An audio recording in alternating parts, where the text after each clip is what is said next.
Hello dear students. आज की class में हम देखेंगे concept of A number ending with zero और फाइव।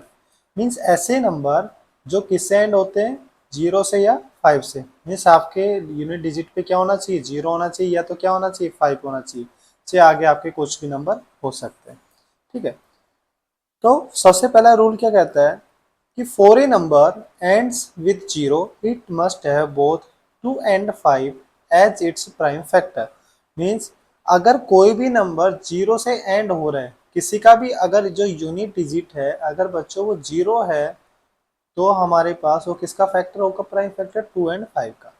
तो हम अगर एग्जाम्पल ले तो हमारा सबसे पहला जो नंबर आता है जीरो से एंड होता है वो होता है बच्चों 10। 10 के जब हम प्राइम फैक्टराइज करते हैं, इधर देख लेते हैं तो क्या आएगा। ये सबसे पहले टू से डिवाइड होगा, टू फाइव जा टेन, और फाइव से फाइव बन जाए फाइव। मीन्स कितना आया, टू इंटू फाइव। अगर हम एक और एग्जांपल ले, जैसे कि हमने लिया 20, क्या लिया 20, हम 20 का प्राइम फैक्टराइज कर लेते हैं। तो 20 का प्राइम फैक्टराइज करेंगे तो क्या आएगा, टू वन जा टू, जीरो, टू फाइव जा टेन, एंड फाइव वन जा five. Means two into five.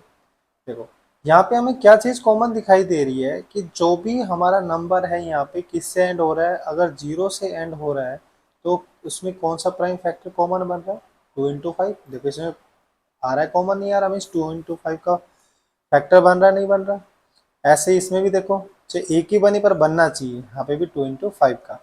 Means अगर आपके पास टू इंटू फाइव का पेयर है, अगर वो टू इंटू फाइव के प्राइम फैक्टर के पेयर में है, तो आपका जो यूनिट डिजिट है वो क्या होगा, जीरो होगा।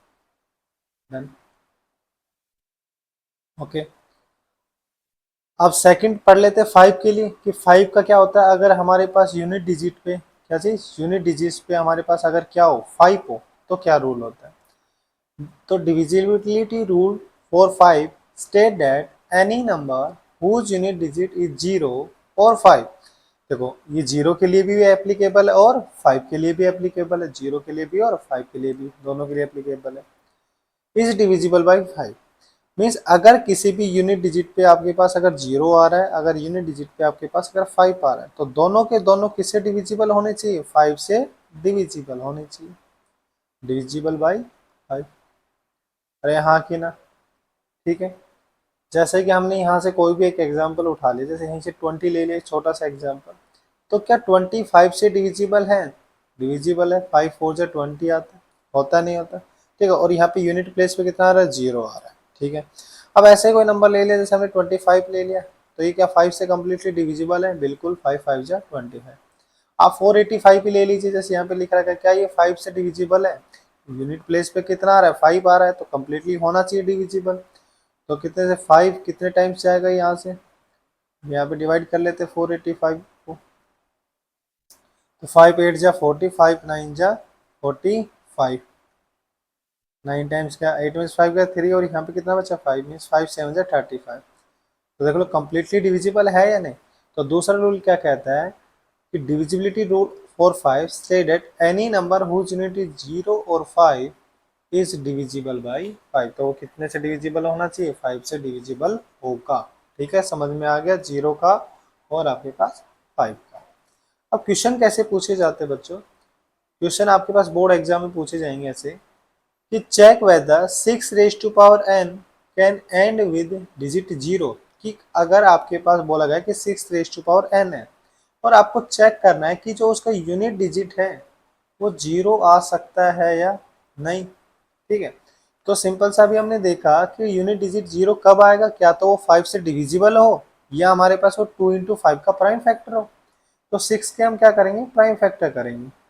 तो सिक्स के जब हम प्राइम फैक्टर करते हैं तो कितने टाइम्स, टू थ्री जा सिक्स और थ्री वन जा थ्री। तो सिक्स के प्राइम फैक्टर बने आपके पास टू इंटू थ्री। तो हमें यहाँ से क्लियरली दिख रहा है it is not in the term of form of two into five. ठीक है, टू इंटू फाइव की फॉर्म में तो नहीं है, तो ये किसकी फॉर्म है, टू इंटू थ्री। हम लिखेंगे six raise to power n is equal to two into three raise to power n, इस फॉर्म में। और अगर ये इस फॉर्म में, तो यूनिट डिजिट तो कभी जीरो नहीं हो सकता, लिखेंगे clearly it is not in the form of 2 into 5 raise to power n means power आपके पास है कितने हो। So unit digit can not be zero, तो यूनिट जीरो आपकी जीरो नहीं हो सकती। डन बच्चों। ऐसे जैसे नेक्स्ट क्वेश्चन कि आपको बताना है check whether 4 raise to power n की इसकी यूनिट डिजिट जीरो हो सकती है या नहीं। तो 4 के भी हम क्या करेंगे, प्राइम फैक्टर करेंगे। तो 4 के प्राइम फैक्टर करेंगे तो कितना आएगा, 2 2 जा 4 और 2 1 जा 2 मीन्स 4 का क्या फैक्टर होगा, 2 इंटू 2। तो ये भी किस फॉर्म में नहीं है, 2 इंटू 5 की फॉर्म में नहीं है। अगर ये 2 इंटू 5 इसके प्राइम फैक्टर नहीं है तो इसका भी यूनिट डिजिट कभी भी क्या नहीं हो सकता, जीरो नहीं हो सकता। और सिंपल ये 5 से भी क्या नहीं है, डिविजिबल नहीं है। डन। तो ऐसे क्वेश्चन पूछे जाते हैं आपके पास एग्जाम में कि यूनिट डिजिट जीरो से एंड हो सकता है या नहीं। तो उसके लिए आपको कॉन्सेप्ट पता होना चाहिए कि यूनिट डिजिट जो जीरो से और 5 से एंड होती है उसके लिए। आज के लिए इतना ही। नेक्स्ट क्लास में हम देखेंगे एक्सरसाइज 1.1 के क्वेश्चन।